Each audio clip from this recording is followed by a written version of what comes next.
Bonjour à tous, bonjour à toutes et bienvenue pour l'analyse de cette 8e round de la Sinquefield Cup. Maxime Bachier-Lagrave était de repos car il aurait dû affronter Magnus Carlsen, mais le champion du monde, comme vous le savez, a fait forfait, a abandonné le tournoi depuis sa défaite contre Hans Niemann. On va pas revenir dessus. Aujourd'hui, on va se concentrer sur la partie de l'autre français, Alireza Firouzja, opposé au très solide américain Wesley So. E4 au premier coup, évidemment E5, il fallait s'y attendre, cavalier F3, cavalier C6, et ici pour éviter la défense berlinoise sur l'espagnol, Alireza a choisi une italienne. Fou C5, D3, cavalier F6, alors on se rappelle qu'Alireza avait battu Levan Aronian, j'avais commenté la partie sur la chaîne en jouant H3 et cavalier C3, mais ici il a joué de manière plus normale pour une partie entre grands maîtres avec C3. Le pion domine le fou et le cavalier en contrôlant bien les cases B4 et D4, et le cavalier B1 sera transféré en D2 et souvent en F1 et en G3 après tour E1. Roc des noirs, H3 pour pouvoir jouer tour E1 sans permettre cavalier G4, c'est des coups très standards. H6, là aussi souvent pour pouvoir jouer tour E8 sans permettre cavalier G5, ou simplement pour pouvoir jouer fou E6, là aussi sans permettre cavalier G5. C'est pas vraiment le coup fou G5 qu'on empêche, hein, c'est plus le coup cavalier G5. Tour E1, maintenant qu'on a joué à H3. A6, un petit coup pour se créer une case de repli pour le fou. Ça peut toujours servir. Le fou est mal placé en C5 parce qu'il est sous la menace des poussées de pions potentiels B4 et D4. À noter aussi que ça prend la case B5 au fou des blancs. Et donc les noirs menacent de gagner la paire de fous par cavalier A5. Pour ça qu'ici il y a deux coups pour les blancs, soit A4 pour prendre de l'espace et se créer une case de fuite en A2, ou alors fou B3 pour pouvoir répondre à cavalier A5 par fou C2. Alireza choisit A4, et ici un coup très surprenant de Wesley qui, maintenant que les blancs ont joué A4, alors même que son dernier coup était A7, A6, joue A5. Donc pourquoi c'est très surprenant? Parce que on obtient une position que Wesley a déjà eu en pratique avec un tempo net de moins. Donc là, Alireza joue cavalier D2 et Wesley a répondu par fou E6.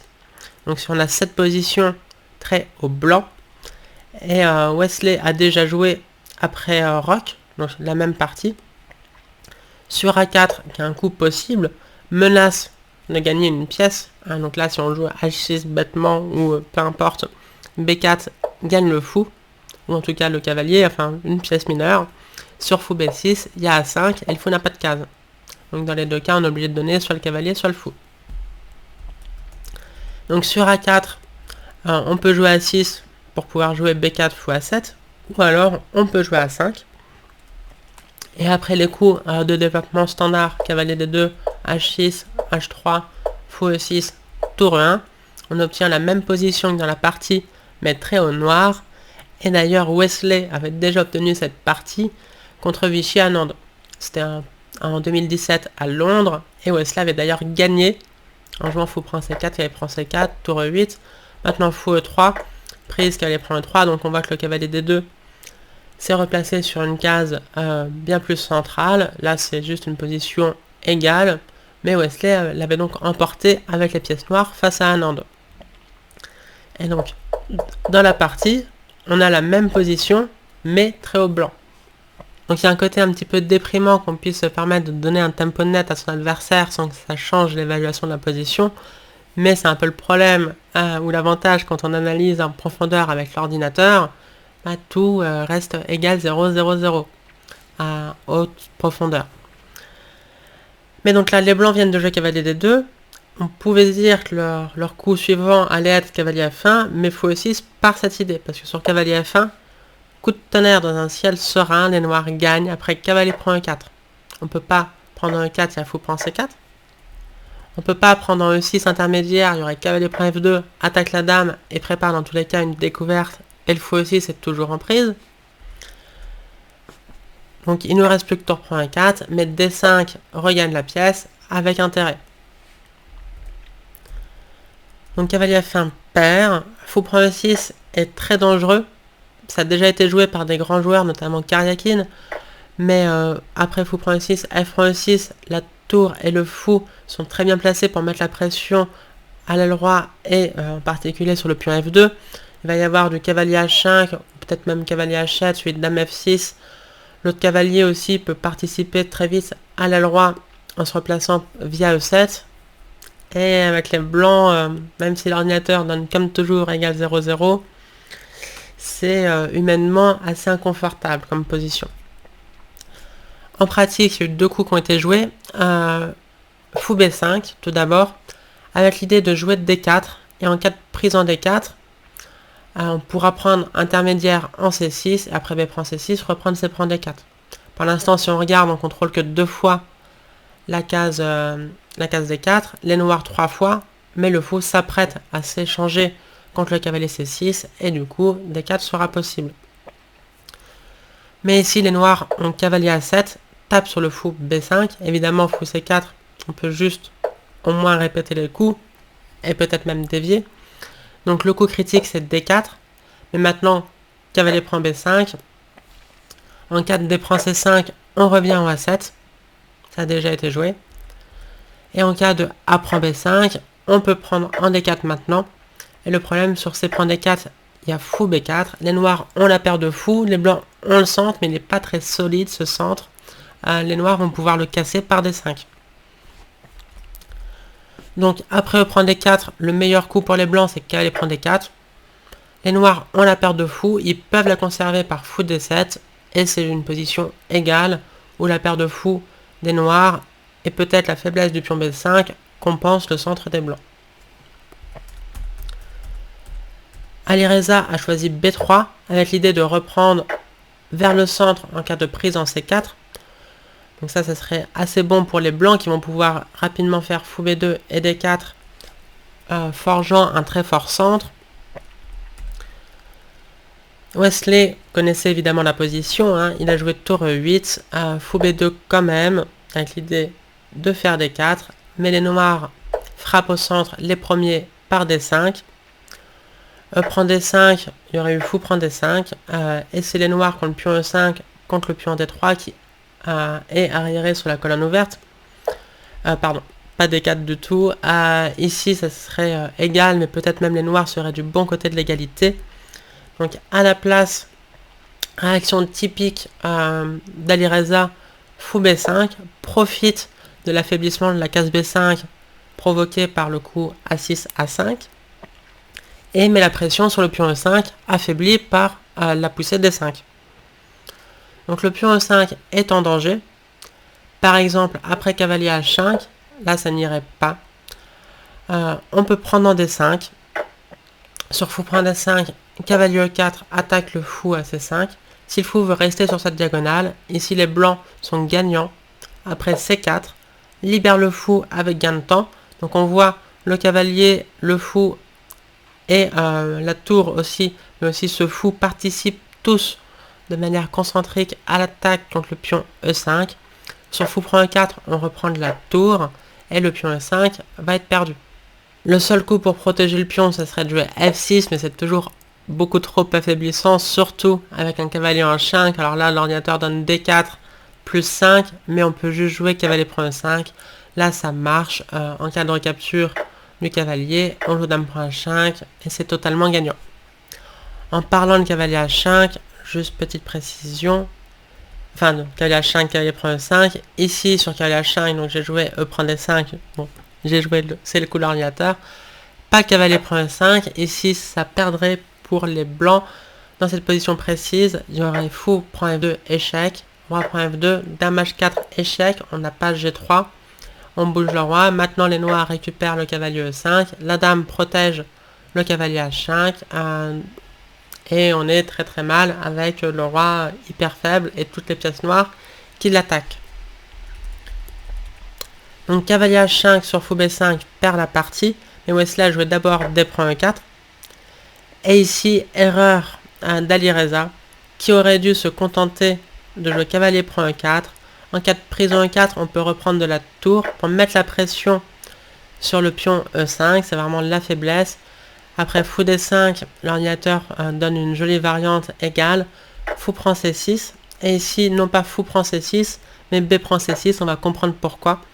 Après, donc à noter, le fou peut pas prendre la tour, évidemment, parce qu'il y aurait fou prend 4 et les blancs sont totalement gagnants avec 2 pièces mineures contre la tour. Mais donc, dans cette position, B prend C6. L'idée, c'est que tour prend E5, tour prend E5, cavalier prend E5. Les noirs ont dame G5, attaque le cavalier, menace mat, et les blancs n'ont pas cavalier prend C6 qu'ils auraient eu en cas de fou prend C6 à la place de B prend C6. Donc, seul coup pour parer les deux menaces, c'est cavalier F3. On poursuit par fou prend F3, dame prend F3, dame D2, attaque le fou et met la pression aussi sur le pion F2. Donc, il n'y a pas dame prend C6, dame prend F2 échec. Ici, le seul coup pour les blancs, c'est de jouer tour F1. Laisse le fou en prise. Et après, dame prend B2, il y aurait dame prend C6, attaque la tour, attaque le fou. Donc l'ordinateur, après tour F1, joue simplement fou D6. Dame prend C6 et tour B8. Protège la tour. Le fou est toujours attaqué. Le pion D3 est attaqué. Le pion B3 lui aussi. Et donc même si les blancs ont temporairement 2 pions de plus, c'est juste égal. Les noirs vont regagner ces 2 pions. Par exemple, fou C1, dame prend D3. Et le pion B3 est condamné. Et donc la position est égale.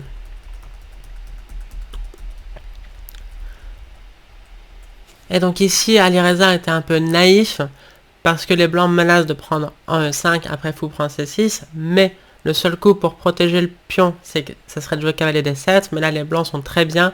Après dame 2, cavalier C4, tour D1 et toutes les pièces blanches sont parfaitement coordonnées. On pourra prendre en C6 quand on veut. Mais donc à la place, Wesley a joué le coup qu'il a surpris cavalier H5, sacrifie le pion. Et donc là, c'est la crise. Alireza a beaucoup réfléchi. Il a pensé à l'idée désespérée, mais qui était peut-être le mieux, de jouer B4, sacrifie un pion net pour dévier le fou.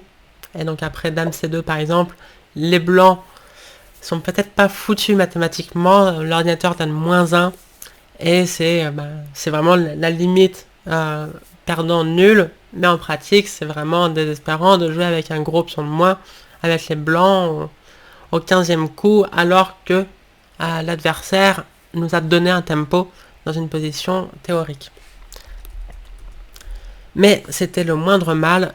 Cela dit, Alireza n'aurait jamais gagné la partie après B4, alors que là, il a joué cavalier C4, coup perdant. Là, c'est sûr que en théorie, ça perd, mais la position est tellement compliquée que tout reste possible. Donc cavalier C4, Wesley a joué dame F6, qui prépare des idées de fou prend H3, 2 cavaliers F4, le cavalier ne peut pas bouger, il y aurait le pion F2 en l'air, donc on prépare aussi dame G6, excellent coup. Là Wesley a d'abord échangé, puis a pris le pion, et donc cette position est totalement gagnante pour les noirs. Wesley a joué fou prend H3 qui gagne, c'est un bon coup. L'autre bon coup, peut-être même encore plus fort d'après l'ordinateur, c'est tour D8. Alireza voulait jouer cavalier D3. Il avait trouvé le thème cavalier F4, met la pression sur le cavalier qui est cloué, force cavalier D4, et ici le joli fou prend B3, qui gagne un pion net parce qu'on ne peut pas reprendre, le cavalier D3 serait en l'air. Pareil, après dame prend B3, cavalier prend D3. Donc ça c'était pas mal, mais beaucoup plus fort était soit fou prend H3, il y aura la même position, enfin la même position était possible, c'était possible d'obtenir la même position dans la partie, pardon, mais le coup de l'ordinateur le plus fort, c'est fou prend B3, dame prend B3, tour prend D3. Pour l'instant il y a égalité matérielle, mais les noirs ont toutes leurs pièces en attaque. Alireza avait prévu cette variante, il avait calculé la fourchette dame C4, ce qu'il avait raté, c'est qu'après tour prend F3, dame prend C5, on ne va pas reprendre la tour parce que c'est cavalier F4 et on va se faire mater. Mais même après dame prend C5, il y a cavalier F4 et c'est terminé, beaucoup trop d'attaques et on ne peut pas prendre, c'est mat en 2. Enfin, en 3 si on joue dame G5, soyons précises. Ok, donc tour D8 gagné. Mais à la décharge de Wesley So qui a donc raté cette idée de fou prend B3, on est tellement focus sur l'aile roi que c'est facile de rater le coup à l'aile dame, fou prend B3. Et donc, Wesley a joué fou prend H3, qui est de toute manière très fort et gagnant.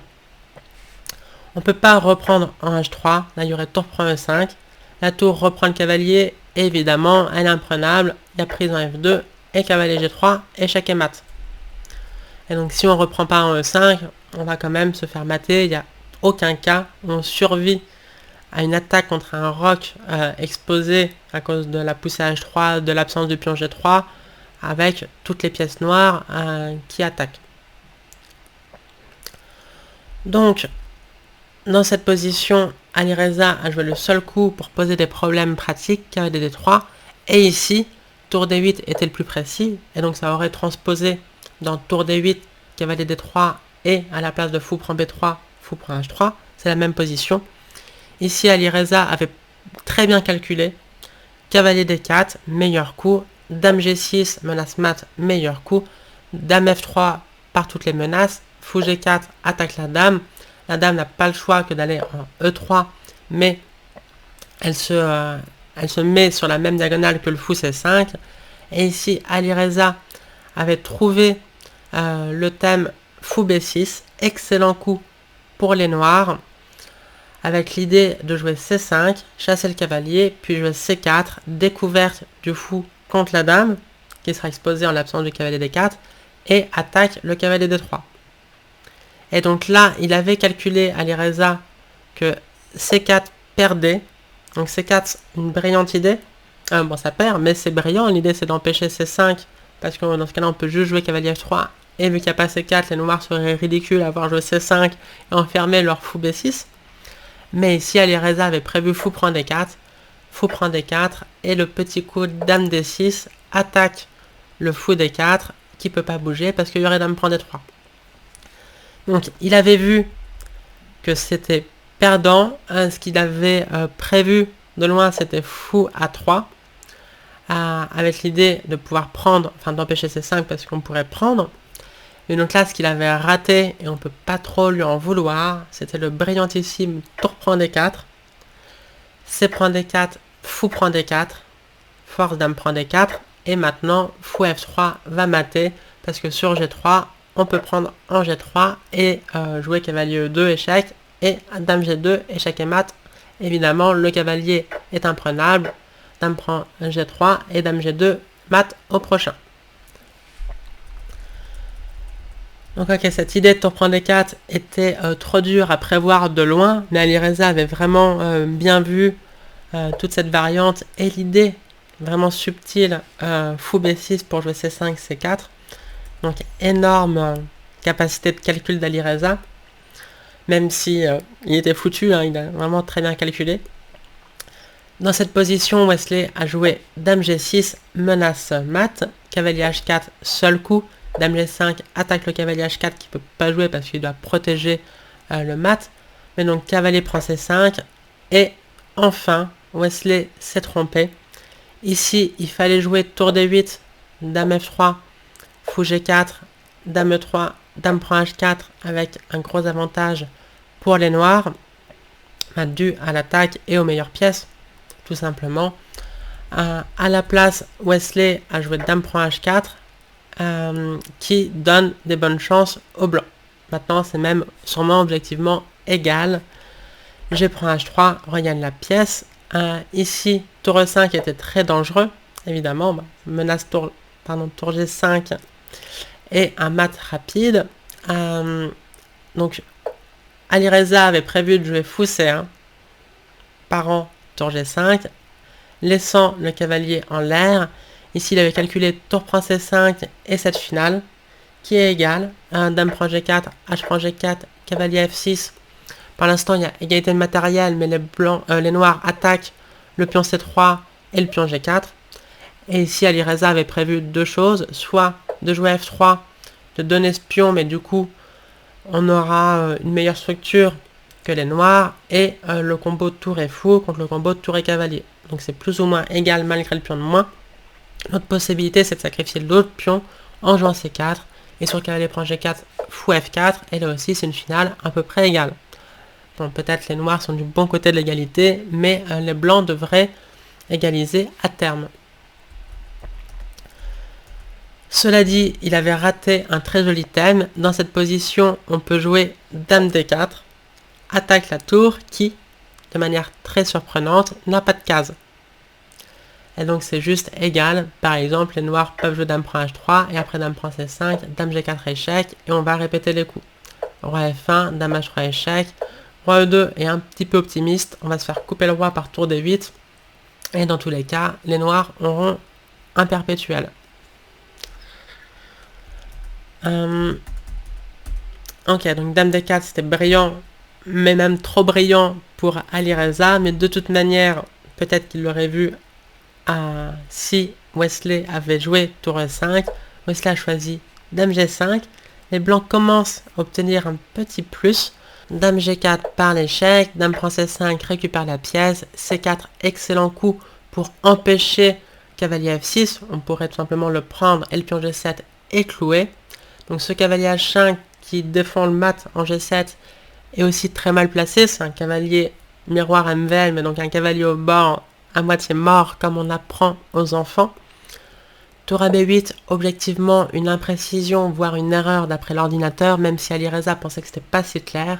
Il a joué le meilleur coup, E5, coupe la connexion de la dame sur son cavalier et donc menace de le prendre. Wesley a joué G6, mais Alireza avait trouvé la meilleure suite pour les noirs, tour prend B3, menaçant tour prend B2, donc on joue fou D4 intermédiaire, après Dame prend C4, on aura envie de prendre en H5, mais cette fois-ci le fou est en prise non pas par la tour mais par la dame, donc Alireza avait trouvé fou E3, Dame prend G4, H prend G4, et le cavalier est perdu. Mais c'est pas si clair parce qu'il y a tour prend E5, G prend H5, tour prend H5. Si on fait le bilan, les blancs ont un fou de plus, mais contre 4 pions. Alors, heureusement, ce sont des mauvais pions, notamment E2, qui sont doublés, isolés, lui qui est isolé. Le pion A4, potentiellement, est très très fort. Alireza avait encore bien calculé ici, donc c'est une suite qui n'a pas eu lieu. Il n'y a pas eu tour prend B3 dans la partie, mais là, juste pour montrer à quel point il calcule bien ce petit jeune, il avait compris que tour EC1, qui paraît très fort pour mettre la pression sur les deux pions, doublés, isolés sur la colonne ouverte, ne l'était pas tant que ça, parce que là, il a trouvé tour B4, met la pression sur le pion A4, et empêche tour prend C6, parce qu'il y aurait le très joli coup géométrique tour G4, roi F1, tour H1 échec, roi E2, tour prend 1. Et donc, à la place de tour EC1, qui ne mène pas grand chose après tour B4, Alireza voulait jouer tour EB1, et ici il n'était pas certain de l'évaluation de cette position, il pensait être bien mais il ne savait pas à quel point. Alors d'après l'ordinateur c'est un très net avantage, là profondeur relative, profondeur 24 ce qui n'est pas top, mais Stockfish annonce plus 1,40, donc c'est probablement plutôt gagnant, pas certain non plus. Mais donc, d'excellentes chances de gain pour les blancs. Et c'était le moindre mal pour les noirs après E5. À la place, Wesley a simplement protégé son cavalier en jouant G6. Mais ici, un très joli coup. Alors déjà, les blancs avaient au moins des coups comme E6. C'était ce qu'avait prévu Alireza de loin. Donc il s'était concentré sur la variante tour prend B3 parce que pour lui, G6 n'était pas vraiment un coup. Enfin, c'était pas du tout un coup qui lui faisait peur, en tout cas. Mais quand son adversaire a joué G6, Alireza a tout de suite pensé à fou A3. Excellent coup qui gagne. Donc là, il avait compris que le moindre mal pour les noirs, c'était de jouer le pathétique tour B4, donnant la qualité qu'on va même pas s'empresser de prendre.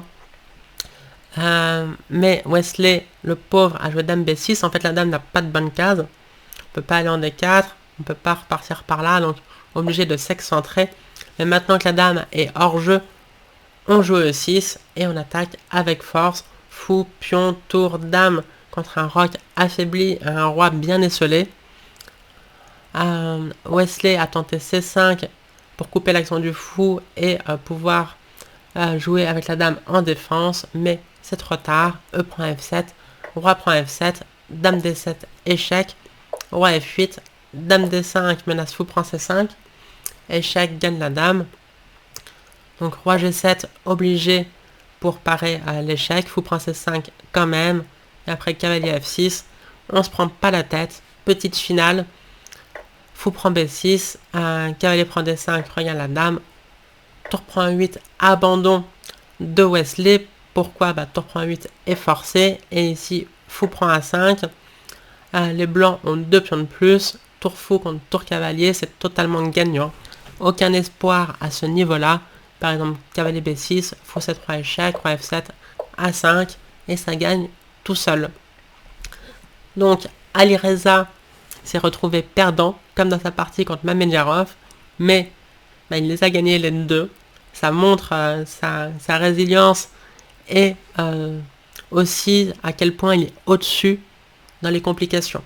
Wesley, c'est un monstre de calcul, c'est un monstre de manière générale, un joueur très solide, mais là, il n'a pas réussi à s'en sortir, ne serait-ce qu'avec le match nul, à partir d'une position totalement gagnante, mais hyper compliquée contre notre génie chartrain. Voilà, j'espère que cette vidéo vous a plu. Si c'est le cas, laissez un petit like. Comme d'hab, si vous voulez des cours, vous pouvez me contacter. Et si vous voulez soutenir la chaîne, merci à vous. Il y a les liens Tipeee dans la description. Belle journée, ciao.